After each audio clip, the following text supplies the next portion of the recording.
Bonjour ou rebonjour pour ceux qui étaient déjà là durant la plénière et bonjour à ceux qui sont également à distance puisque nous on a la chance d'être ici au Salon Hoche. J'espère que vous appréciez les lieux. Mais il y a les gens également chez eux qui peuvent suivre. Ah, c'est ça le monde aujourd'hui. Il y a des gens à distance, des gens présents. Je vous en prie, installez-vous pour ceux qui arrivent du coup. Bonjour à tous. Alors, toute la journée, vous allez voir qu'il va y avoir des conférences, différentes conférences, du coup, dans cette salle ainsi que dans celle juste à côté. Vous avez eu les programmes et tout, de toute façon, pour la plupart d'entre vous. Pour celle qui va suivre, du coup, on va suivre les clés d'un parcours d'achat qui convertit, comme vous le voyez. Je ne suis pas seul pour ça, puisque on a Payplug, super, en plus, le petit changement de slide, magnifique. Amélie Deshazard, du coup, qui est cofondatrice de Skin and Out. On va parler surtout du coup du parcours de cette entreprise qui s'est lancée il n'y a pas si longtemps que ça, de soins et de compléments pour la peau. Du coup, accompagné de Pierre Depré, commercial chez Payplug, histoire d'avoir les différents points de vue. Je rappelle, avant de leur laisser la parole, vous pourrez interagir avec eux, que vous pouvez aussi interagir même si vous êtes à distance. Voilà, c'est ça mon message. Surtout, si vous êtes chez vous, il y a un chat. Moi, je peux voir le chat. Et donc, vous pouvez également poser vos questions. Ce n'est pas parce que vous n'êtes pas avec nous ici au Salon Hoche que vous ne pouvez pas interagir et du coup, poser vos questions. Ça y est, j'ai fait mon petit tour. Je vais pouvoir vous laisser la parole et à tout de suite. On m'entend, super. Merci Nicolas. Et comme tu viens de le dire, on va parler, la conférence s'appelle « Les clés d'un parcours d'achat qui convertit ». L'idée, c'est surtout de parler de la success story de Skin and Out et comment on a pu les accompagner pour accepter pas mal de paiements. Pour me présenter rapidement, moi, ça fait à peu près 5 ans que je travaille dans le paiement. J'ai commencé ma jeune carrière en banque pendant 3 ans et j'ai rejoint Payplug il y a à peu près 1 an et demi, qui est une solution qui est bien plus dédiée pour e-commerce. Donc j'ai un peu les deux facettes de la old school et la new generation, comme on peut dire. Et l'idée, c'est de comprendre comment on a pu accompagner une belle DNVB comme Skin and Out et Amélie. Et je vais te laisser te présenter. Et bonjour, moi c'est Amélie Deshazard, du coup. Je suis la cofondatrice de Skin and Out, qui est une marque que j'ai cofondée avec ma sœur Fleur il y a moins de 2 ans. Super. Et on va rentrer dans les détails après, je crois. Carrément, et tu l'as dit. Tu as cofondé du coup Skin and Out avec ta sœur Fleur en 2020. Et du coup, mes questions, c'est pourquoi, c'est quoi ton histoire, pourquoi vous avez eu cette idée et qu'est-ce qu'est Skin and Out déjà, de base? Du coup, c'est une histoire, une marque qui est vraiment née de notre propre expérience avec ma sœur Fleur. En fait, on a souffert d'acné pendant plus de 10 ans, et notamment une acné qui est revenue à l'arrêt de la pilule, comme chez beaucoup de femmes qui arrêtent la pilule. Et en fait, pendant toutes ces années d'acné, on a vraiment testé tous les traitements possibles et imaginables, sauf le fameux Roaccutane que vous devez connaître. Et on en est sorti avec 3 constats. C'est qu'aujourd'hui, les traitements de l'acné vraiment abordent le symptôme, donc le bouton, mais pas la cause. Et en fait, si on ne traite pas la cause, le bouton revient. En plus de ça, c'est des traitements complexes qui manquent de naturalité et de plaisir. Donc, il y a un fort taux d'abandon des traitements dans le temps. Et enfin, le bouton est tabou, on n'ose pas en parler librement, et du moins quand on en parle, c'est de façon négative, comme imperfection, poids, problème, donc ça renforce un peu le mal-être face au problème. Et du coup, suite à ça, on a voulu vraiment changer les choses sur le front du bouton. On s'est fait accompagner d'un comité multi-expert qui nous a aidé à développer du coup Skin and Out, qui est la première solution globale, naturelle et décomplexée pour soulager l'acné adulte. Donc concrètement, on soulage l'acné adulte avec des soins pour la peau, des compléments alimentaires, des tisanes maintenant et tout un accompagnement personnalisé en ligne avec notamment du coaching vraiment sur notre site internet en visioconférence avec des coachs. Et voilà, et maintenant ça fait moins de 2 ans qu'on est lancé, ça fera 2 ans en décembre. On a connu une forte croissance, donc on est vraiment contente. On a des vrais résultats d'efficacité sur la solution, donc qui est vraiment la clé de la réussite aujourd'hui Skin and Out. Et on est une équipe de 11 personnes, on est principalement distribué sur le site internet, donc 90% du chiffre d'affaires provient du site, mais on a aussi 60 distributeurs en France, des pharmacies, mais aussi le Printemps, les galeries, des concept stores comme Nuo. Voilà. Super. Et justement, là tu as parlé de plusieurs produits, qu'est-ce que tu as vendu en premier? Et aujourd'hui, comment tu as parlé de tisane? Combien de produits tu vends sur ton site? On peut les voir juste derrière d'ailleurs. Oui, donc on a vraiment commencé avec un cœur de traitement, donc vraiment l'alternative naturelle à ce que généralement le dermatologue vous donne aujourd'hui quand vous avez de l'acné, donc des antibiotiques. Donc on avait 4 références, 2 compléments alimentaires, 2 soins pour la peau. Et on a sorti ensuite, donc 6 mois après le lancement, 3 tisanes et quelques mois après, en janvier dernier, une crème hydratante. Donc ça fait 4, 5, 6, 7, 8. Et là, on vient de sortir cette semaine un nouveau soin anti-taches. Donc on est à 9 références. Ok, bah super. Et c'est quoi là la suite? Tu vas en décliner encore?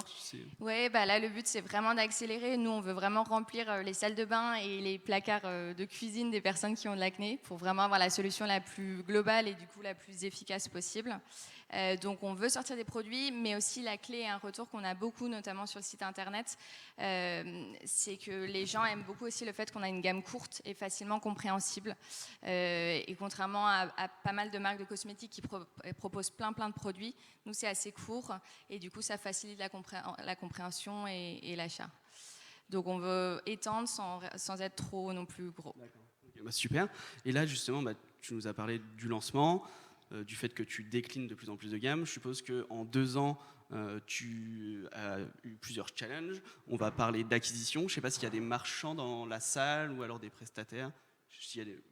Vous êtes sûrement confrontés à ça. Comment, quand on est une marque qui grossit autant, ma question c'est, à tes premiers clients, comment tu as réussi à les avoir? Et ensuite, comment tu t'es fait accompagner pour toujours en avoir plus et réussir à avoir une croissance comme tu as aujourd'hui? Du coup, nous, on a vraiment commencé, en fait, on a lancé notre communauté avant de lancer la marque. Et en fait, on est une des marques qui a vraiment bénéficié notamment du confinement et du Covid, parce qu'on a lancé la communauté pendant le premier confinement, qui a été un moment où les gens étaient plus sur leur portable, étaient plus stressés, plus confrontés à leur image. Donc, niveau acné, il y a eu plus d'acné. Et les chiffres, d'ailleurs, le prouvent. Il y a eu le masque aussi, la fameuse masque-nez.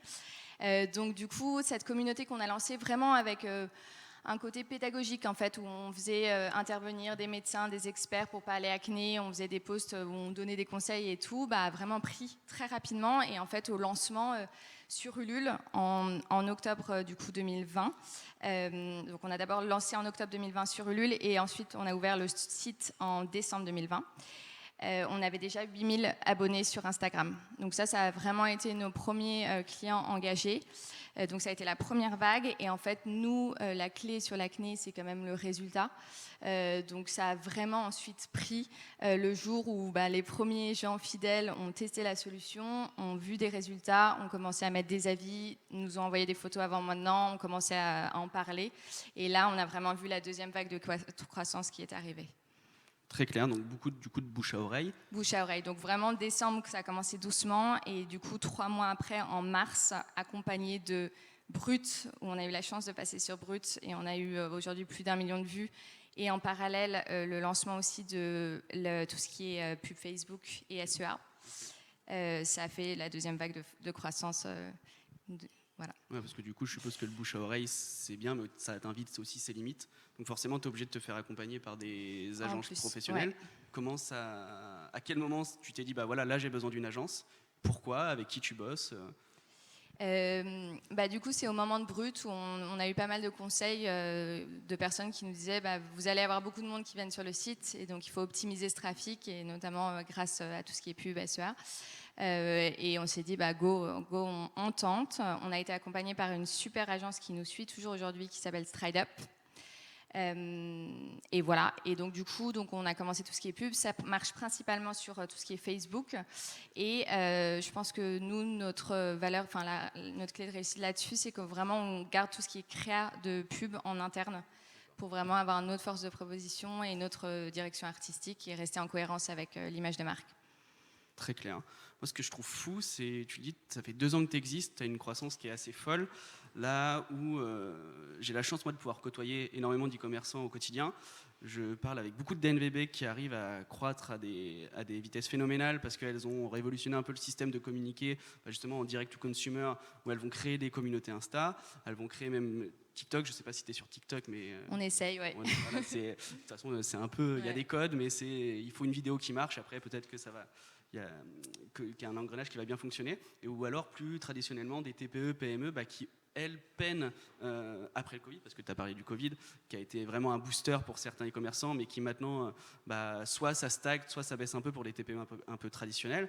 Comment toi, tu pourrais expliquer le fait que tu arrives à croître à une croissance à 2 chiffres, alors que des PME qui sont là depuis peut-être 10 ans stagnent sur le chiffre d'affaires, ou alors sont en récession dans cette période? Je pense que déjà c'est le concept. On est vraiment arrivé, on est une marque très niche, très ciblée, vraiment qui aborde l'acné. Et aujourd'hui dans la cosmétique, personne ne le fait, du moins en France. Donc c'est un peu la théorie de la Purple Co qui fait qu'on est ultra identifiable et on est un peu les seuls aussi sur le terrain. Et comme je disais, le bouche à oreille et les résultats, quoi. On a un nombre d'avis absolument incroyable sur le site internet, des avant-maintenant, des photos, des avis sur Google. Du coup, un bouche à oreille qui est vraiment en train de bien prendre. Et voilà. Okay. C'est super. Et justement, tu parles du fait que tu sois sur une niche.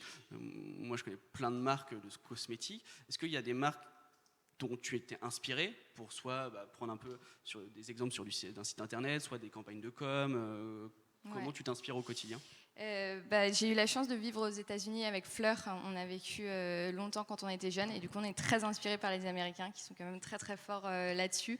Donc on regarde souvent les sites américains, des marques comme Curology, Dam, Care of. Ils sont vraiment très très forts à la fois en communication, en site internet, en parcours d'achat, en développement produit aussi. Donc j'avoue que notre inspiration est pas mal là-bas. Même s'il y a aussi des marques françaises très, très bien aussi sur ce domaine. C'est vrai qu'ils sont plutôt forts les Américains sur ce marché, on ne va pas se mentir. Et justement, tout à l'heure, on en parlait juste avant la conférence, c'est quels enjeux tu rencontres maintenant, parce que tu grossis. Je parle du site internet pour pas qu'on se... Pas très bonne blague, j'avoue. Et du coup, tu grossis forcément, donc tu as des enjeux de plus en plus, parce que tu as commencé sur un WooCommerce pour faire ton site. Comment ça a évolué? Quelles limites tu trouves? Est-ce que tu as des enjeux par la suite? Comment ça se passe en fait? C'est là où c'est très cool parce qu'on voit une vraie opportunité. En fait, avec Fleur, on n'est pas du tout du e-commerce à la base. Donc vraiment, on a fait avec les moyens du bord. Et ça marche, il y a une vraie croissance. Mais ce qui est cool, c'est qu'on a encore plein de choses à déclencher. On a aujourd'hui Agathe qui vient de rejoindre l'équipe qui est là et qui va s'occuper justement de toute cette partie e-commerce, donc pour booster tout ce qui est acquisition, mais aussi fidélisation, parce qu'on a un gros taux de réachat. Là, ce mois-ci, on a lancé une nouveauté, ce qui justifie aussi la hausse du taux de réachat, mais on est à 60% de réachat, ce qui est assez énorme, donc c'est cool. Et donc du coup le but c'est de développer d'autres moyens d'acquisition, de fidélisation surtout. Je pense à tout ce qui est CRM et tout ce qui est mailing aujourd'hui n'est pas du tout optimal chez Skin & Nat et on sait qu'il y a une vraie opportunité là-dessus. Et en plus de ça, donc comme je te disais tout à l'heure, on est sur WooCommerce, donc on a démarré sur WooCommerce parce que nous on a vraiment cette particularité d'avoir des soins pour la peau, mais en plus de ça d'avoir le coaching personnalisé. Donc on a voulu faire quelque chose de très customisable, mais malheureusement, qui dit très customisable et partir de zéro, dit aussi bug dans tout le parcours d'achat. Donc on a pas mal de petits bugs dans le parcours d'achat, on manque de cohésion et d'harmonisation, notamment au niveau du mailing et tout ça. On a un back-office qui n'est pas du tout intuitif et qui est dur à analyser en termes de KPIs, de données. Donc on se pose la question de passer sur Shopify ou from scratch. On est encore en débat, mais normalement, on va plus vers Shopify. Donc ça aussi, ça va être un gros projet de fond, mais qui, à mon avis, va bien nous aider à booster la conversion. Et justement, tu parles de KPI, pour la dire en anglais. Tu parles de réachat, 60% de réachat sur le dernier mois, ce qui est plutôt énorme. Qu'est-ce que vous suivez d'autre à l'heure actuelle? Et qu'est-ce que vous allez mettre en place à suivre comme KPI? Comme je t'ai dit, donc nous on est assez basique, même si maintenant on a de l'expertise en plus grâce à Agathe, mais on regarde vraiment le nombre de visiteurs, le taux de conversion, le nombre de transactions, le taux de réachat, le nombre d'avis, pas mal, parce que comme je te dis, ça joue énormément. Voilà, et ensuite à développer dans le futur et notamment avec l'expertise d'Agathe et le nouveau site. D'accord, très clair. Et justement, là, on peut voir à l'écran du coup le parcours d'achat où on arrive sur une page avec une page panier sur la droite où on peut voir le panier ou directement payer. Si je vais jusqu'au bout, on arrive sur une page et on va pouvoir en parler parce qu'on va arriver sur une partie paiement, acceptation des paiements qui est assez importante et qui est bien souvent trop négligée. Moi, je pense que je dois avoir une dizaine d'e-commerçants par semaine et à chaque fois que je leur demande c'est quoi ton taux d'acceptation sur ton site internet, personne n'est capable de me répondre, alors que le taux d'acceptation des paiements, c'est ce qui permet de vous faire payer finalement. Donc d'une solution à l'autre, vous pouvez avoir... Moi, je viens de la banque où on avait des taux d'acceptation à 85%. Donc ça veut dire que 8,5 personnes sur 10 qui essayent de payer ont finalement réussi à payer. ça peut être, quand on dit ça comme ça peut être énorme, sauf que avec Skin & Out, on atteint des taux à 98%. Donc c'est 9,8 sur 10 qui arrivent à payer à la fin. C'est bête à dire, mais un point d'acceptation, c'est un point de chiffre d'affaires. Et quand on voit, on n'a pas parlé des coûts d'acquisition, mais des coûts d'acquisition qui explosent. Je lisais un petit exposé de Moule, qui est une DNVB de lingerie et de culottes menstruelles, qui disait qu'en gros, c'était 17 € en 2021 pour le coût d'acquisition, et là, c'est passé quasiment à 36. Donc, tu as des coûts d'acquisition qui explosent. Et donc, acquérir des clients, mais au final, qu'ils ne payent pas, tu perds de l'argent. Donc, c'est ça aussi qui va être intéressant à voir. Et on a parlé aussi du 3-4 fois.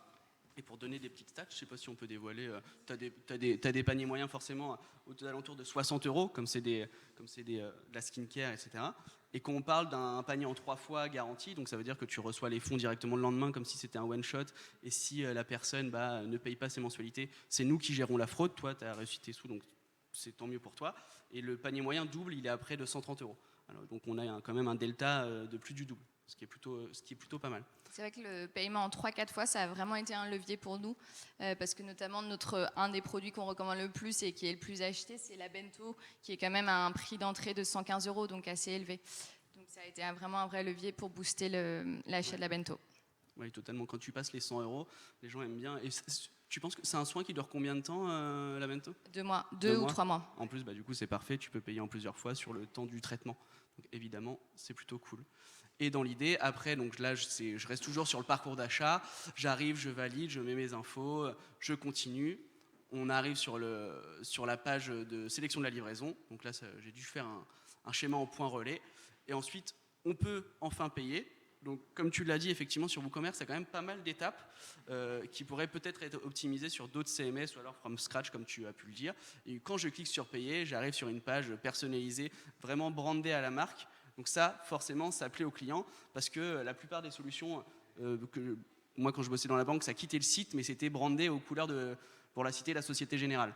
Donc forcément, déjà, tu quittes le site, tu quittes l'environnement, donc tu n'as plus forcément confiance et tu tombes sur une page qui est vraiment pas brandée au nom de la marque pour laquelle tu veux acheter. Donc pour les DNVB, c'est quand même assez important de pouvoir mettre en valeur son produit, mettre son logo, remettre son nom, etc. Et ensuite, voilà, finalement, je peux payer et tout remonte dans WooCommerce. On n'en a pas parlé, mais est-ce que tu as souvenir de l'intégration de PayPlug sur ton site ? Nous, ça a été au tout début. Donc vraiment au lancement de Skin & Out. Donc ça s'est fait par ton agence ou en interne peut-être ? Non, on en a parlé autour de nous à pas mal d'entrepreneurs et on a eu des super retours et on aimait bien le côté français aussi. Oui, c'est vrai que c'est plutôt agréable parce qu'il y a plein d'autres acteurs forcément qui sont soit aux Pays-Bas, soit aux États-Unis, etc. Effectivement, on a la chance d'avoir créé PayPlug il y a 10 ans sur un peu le même modèle. Tu parlais des États-Unis, c'est forcément inspiré. Et du coup, de créer vraiment une société française qui est aussi performante que des sociétés qu'on peut entendre tous les jours. Et l'idée, c'est, quand moi je te parle d'implémentation, souvent on me dit, voilà, je dois changer mon système de paiement, ça va me prendre encore 3 semaines à installer, ça va me coûter cher. Je ne sais pas si c'est toi qui l'as fait en interne, si c'est une agence, comment ça s'est passé ? C'est notre agence. Nous, on bosse avec une agence pour tout le site internet, mais j'avoue que c'était assez rapide et je suppose bien que fait. Si tu n'as pas eu de retour, c'est que oui, ça a dû se passer plutôt correctement. Et justement, on parlait juste avant d'acceptation des paiements. Je ne sais pas si ça parle à tout le monde, la DSP2. Si je dis DSP2, est-ce que c'est un terme ou... Ouais.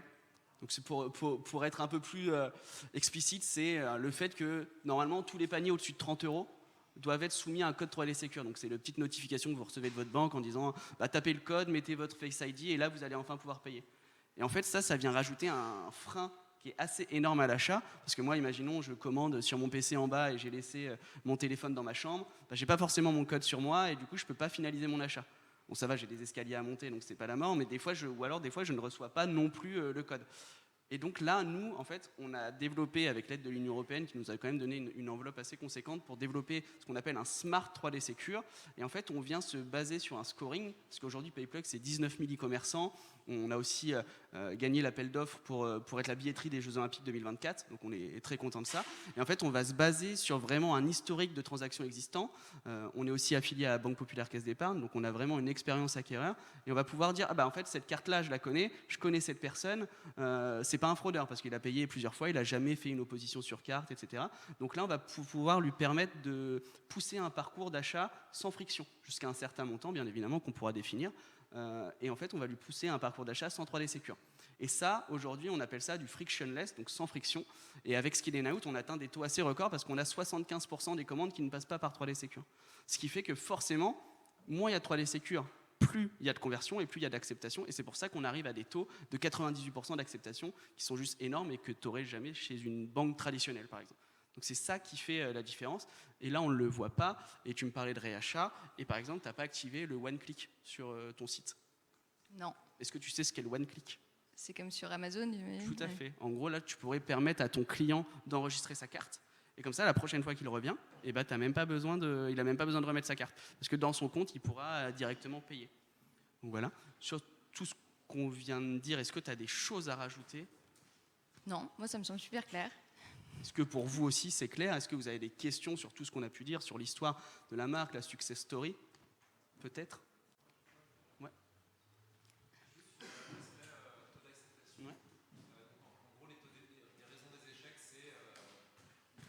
Sur le taux d'acceptation, la raison des échecs, c'est principalement le 3D Secure en général. Ouais, totalement. Mais du coup, vous, sur votre back-office, elles sont accessibles, ces données de taux d'acceptation ? Ouais, alors, on va dire qu'en 90% des cas, la raison principale, ça va être le 3D Secure. Après, ça dépend de ton panier moyen. Là, sur des petits paniers moyens, oui, on va dire qu'entre 50 et 60% des raisons d'échec, ça va être 3D Secure. C'est pour ça qu'on essaye de réduire au maximum le recours au 3D Secure. Et nous, depuis notre portail, on a accès à la raison de l'échec. Donc, c'est-à-dire que tu pourrais avoir le 3D Secure a été refusé, ou alors le paiement a été refusé par la banque du client, ou encore mieux, on peut avoir même le plafond de la carte a été atteint. Et du coup, nous, de là, pour compléter ta question, en fait, dans notre portail, on a un petit onglet demande de paiement. Et par exemple, toi, je suppose sur ton site, il faut qu'il y ait l'adresse mail ou le téléphone du client. Toi, tu le retrouves dans ton portail et tu peux dire à ta cliente, ah bah j'ai vu que vous avez essayé d'acheter, je sais pas, pour 500 €, mais que votre carte a été, le plafond a été atteint. Est-ce que vous avez fait le nécessaire avec votre banque ? Est-ce que vous souhaitez toujours acheter ? Bah ouais, carrément, merci de m'appeler. Et là, on peut lui pousser un lien de paiement et elle tombe exactement sur la page de paiement qu'on a vue là. Donc c'est à l'univers de Skin & Out, ça sort pas d'une page et c'est exactement la même tarification. Il n'y a pas de frais supplémentaires on va pas vous facturer le SMS ou l'email. Donc ça, il faudra avoir un process pour vérifier l'ensemble des paiements. Il faut le faire manuellement. Ouais, ça faut le faire manuellement, tout à fait. Là, on travaille, pour être totalement transparent, j'ai rencontré Klaviyo, qui est une solution emailing, la semaine dernière, et on travaille sur la faisabilité de scraper, donc aller chercher depuis notre API la raison de l'échec, et de l'enregistrer et de le mettre directement dans l'emailing en disant ton 3D Secure, tu n'avais peut-être pas ton portable à côté de toi, est-ce que tu veux réessayer de payer, et pousser un lien de paiement pour pouvoir, ou alors un lien de checkout pour que la personne aille payer. Donc ça, c'est pas tout de suite dans la roadmap, mais c'est vraiment des choses que j'aimerais bien mettre en place, et c'est pour ça qu'on bosse avec des gens qui seront capables de le faire. J'ai une autre question pour toi sur Shopify. Nous, on est sur Shopify. Ouais. Et un truc que je demande depuis longtemps, et on me dit que c'est dans la roadmap, mais je n'ai pas encore de date, c'est le fait d'être fully integrated. Au lieu d'être redirigé vers là, en fait, sur une autre page de paiement, donc on en est à la 5e étape à ce niveau-là. L'idée, c'était plutôt d'avoir un paiement en 3 pages maximum, et donc d'intégrer PayPlug dans le checkout Shopify. Est-ce que ça c'est prévu, et si oui, pour quand ? Alors, c'est les avantages et les désavantages de Shopify. C'est que Shopify ont créé une plateforme incroyable, ils sont en monopole et ils peuvent faire un peu ce qu'ils veulent. Aujourd'hui, il y a, on va dire, des solutions qui peuvent être intégrées directement dans Shopify, comme Stripe, où tu vas payer, je ne sais pas ton panier moyen, mais c'est quasiment 1,5% plus 30 centimes. Donc c'est assez énorme. Nous, c'est Shopify qui nous dit, bah non, moi j'ai mes propres solutions de paiement en full intégré, en checkout basique. Du coup, nous, on est accepté sur Shopify qu'en page comme celle-ci. Pour l'instant, on ne l'est pas. Je sais que c'est des discussions qu'on a toujours avec eux pour dire bah, là, on aimerait bien et nous, on est prêts. Quand est-ce que vous acceptez ? Je n'ai pas de go, je n'ai pas de roadmap en tête, par contre, pour te répondre. Une petite dernière question pour Amélie. Sur le paiement en 3 fois, vous l'offrez, vous, à vos clients ou vous le facturez ? On l'offre. Vous pouvez aussi poser vos questions. Je fais un petit message pour ceux qui sont chez eux. Vous pouvez également si vous en avez envie. Et sur la page LinkedIn en commentaire aussi en direct. Bien vu, bien vu. La page LinkedIn également, je ne savais pas. Juste pour compléter ma réponse aussi, parce que j'y pense, et c'est vrai que c'est un élément qui a été assez fort avec le renforcement de la DSP2 en fait. La plupart des solutions vont finalement te faire quitter ton site à cause du code 3D Secure. Donc c'est combien ton panier moyen, tu sais à peu près? Bah, par exemple, sur n'importe quelle solution, même si c'est des solutions qui sont intégrées dans Shopify, ton client va finalement quitter le site, et en plus on va te faire payer le 3D Secure là où nous on l'offre à nos clients. Ouais, mais du coup, l'un dans l'autre en général, je ne sais pas si tu connais ton taux de recours à l'authentification forte à l'heure actuelle. Ah bah ça, je pourrais te le trouver. Donc, ok. Ce qui est... Ouais, bah forcément. Ok, ouais, en vrai, c'est qui gère Ok, bon, en vrai, tu lui envoies un mail dans la journée, il te répond. C'est plutôt simple. Oui. Bonjour, je me demandais en fait si le fait de pouvoir payer en plusieurs fois permettait justement de contourner un peu ce risque d'échec de paiement avec 3D Secure, tout ça. Bah malheureusement non, c'est toujours soumis forcément, surtout quand on va parler de paiement plusieurs fois, on peut mettre moins de règles en place parce que c'est quand même quelque chose qui est soumis à la loi, à la facilité de paiement, on ne rentre pas encore dans du crédit mais c'est quand même très encadré, même s'il y a quelques flous etc. Et donc non forcément il y aura souvent du 3D Secure. Merci. Et tu me permets de poser une question aussi. Tu me parlais de payer avec PayPal la dernière fois. Est-ce que ça pour toi c'est un vrai plus aussi? Nous on ne l'a pas aujourd'hui. C'est ça aussi. En fait, le PayPal, j'ai jamais réussi à avoir de data. J'ai des clients qui l'avaient, qui l'ont enlevé, qui l'ont remis. Moi, je trouve que c'est quand même un élément de réassurance parce que tous les sites ont PayPal. Donc forcément, pour moi, si j'étais e-commerçant, je le suis pas, mais si je l'étais, je le mettrais d'instinct. Je penserais même pas. Je sais que les frais, par contre, sont exorbitants. Donc ça peut freiner parce qu'on va taper sur du plus de 3% des fois, entre 2, 3, 4. Je sais jamais vraiment. Donc c'est vraiment toi, ton rapport à la tarification. Si tu veux le mettre, est-ce que ça va te cannibaliser tes ventes par carte et du coup tu vas payer une tarification qui est, je sais pas, 4 fois plus chère tu peux le tester, je pense que c'est sans engagement, tu peux le tester sur X semaines et si tu vois que ça te cannibalise, bah t'enlèves, si tu vois que ça te fait des ventes en plus, bah tu gardes. C'est ce que je ferais si j'étais à ta place. On a Marianne en ligne du coup qui pose une question. Elle demande est-ce que vous gérez la fraude pour la marque et si oui, comment vous le faites? Ouais, totalement. On parle de 3D Secure. Quand il y a du 3D Secure, généralement, il n'y a pas de fraude. Si on va se baser sur notre scoring pour mettre oui ou non un 3D Secure, et qu'il n'y a pas de 3D Secure et qu'une personne fait opposition, là, nous, on va aller le gérer donc, en interne. C'est-à-dire qu'on voit que la personne a fait une opposition sur carte. Ensuite, notre premier réflexe, c'est d'aller contacter le marchand et lui dire, bah, écoute, est-ce que tu peux essayer de régler ça à l'amiable avec ton client? Moi, pour l'instant, ça ne m'est pas trop arrivé parce qu'on a très peu de fraude. On est la solution qui a j'ai plus la stat en tête, mais je sais qu'en ratio, on a un taux de fraude qui est 2 fois moins élevé que la moyenne française par rapport aux autres solutions. Donc ça, je sais que là-dessus, on est bon. Et en fait, la première chose que je vais dire aux marchands, c'est est-ce que tu peux déjà régler à l'amiable ce qui s'est passé avec ton client? Parce que est-ce que vraiment il y a eu un problème sur la livraison ou autre, je ne sais pas la raison de la fraude. Et ensuite, on va te demander des bons de livraison, des preuves, etc. pour aller contester ce chargeback. Et si on le contexte, on a un win ratio de 80%, ce qui est plutôt énorme. Bonjour, alors moi j'ai une question pour Skin & Out par rapport à la success story justement. C'est impressionnant d'avoir 8000 abonnés en si peu de temps et j'aimerais avoir des tips, pas des tips, mais vraiment ce qui a été game changer pour vous par rapport à ce que vous avez fait sur les réseaux sociaux justement pour atteindre ce nombre d'abonnés impressionnant. Déjà, je pense qu'un premier conseil, c'est de ne pas attendre que ça soit parfait pour se lancer. Je sais que moi, je suis assez perfectionniste, donc je faisais que dire à ma sœur, mais non, on n'est pas encore là et tout. Et elle me disait, mais en vrai, à un moment, il faut y aller. Et heureusement, on a suivi son conseil, on y est allé. C'était pas parfait, tu peux remonter dans notre feed l'identité d'avant, c'était vraiment à la mano. Voilà. Et finalement, même avec quelque chose de pas parfait, ça a très vite pris. Et ensuite... du coup, les conseils, c'est d'avoir un sujet où tu sens qu'il y a de l'attraction. L'acné, pour le coup, c'est vraiment un sujet qui interpelle. Et ensuite, d'être ultra expert sur le sujet. et notamment de faire intervenir un maximum d'experts, parce que nous, tu vois, on avait la légitimité par notre histoire, mais moins par l'expertise, et donc du coup, très vite, en fait, on a fait appel à des spécialistes de la santé, à des influenceurs qui s'y connaissaient mieux sur le sujet, qui ont pris la parole sur notre compte, et ce qui nous a permis de gagner en expertise, mais aussi en visibilité, parce qu'à chaque fois, on bénéficiait de leurs abonnés et de leur visibilité aussi. Voilà, et en parallèle, on avait un blog quand même, avec du contenu un peu plus poussé, et un podcast. On a testé le podcast et qui a bien pris aussi. Voilà, je crois que c'est déjà ça comme conseil. Et ensuite, être ultra interactif avec ta communauté. Donc vraiment, nous, on avait énormément de DM, par exemple, et du coup, on y répondait en voice note notamment.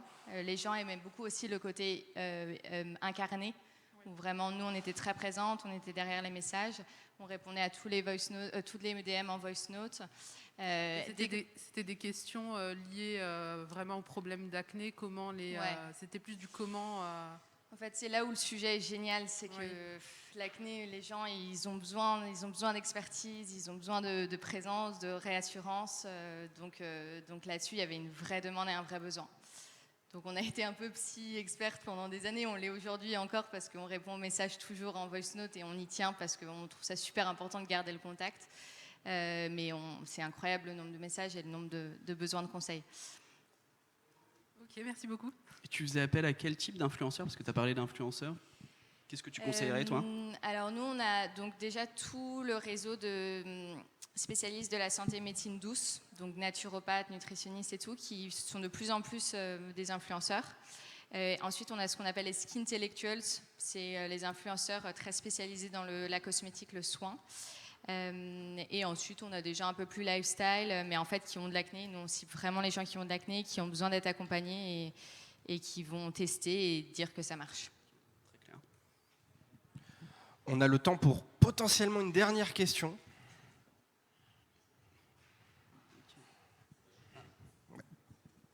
Bonjour, du coup, c'est plutôt pour Amélie. Est-ce que vous avez l'intention de vous lancer sur Amazon? On nous a reposé la question hier. Non. Non, je sais que c'est une opportunité absolument énorme, notamment aux États-Unis. La référence numéro 1 en beauté sur Amazon, c'est des patchs anti-acné de la marque Hero. Et nous, on lance des patchs, petit spoiler, en janvier. Donc, on sait qu'il y a une opportunité, mais d'un point de vue éthique et image de marque, on ne veut pas en France, en tout cas. Enfin, aujourd'hui, non. Eh bien, merci beaucoup, Amélie et Pierre, d'avoir été avec nous. C'était du coup le parcours, enfin les clés d'un parcours client d'achat pour le convertir. Du coup, pour D2C Connect. Merci beaucoup. Merci Nicolas. Et merci Amélie.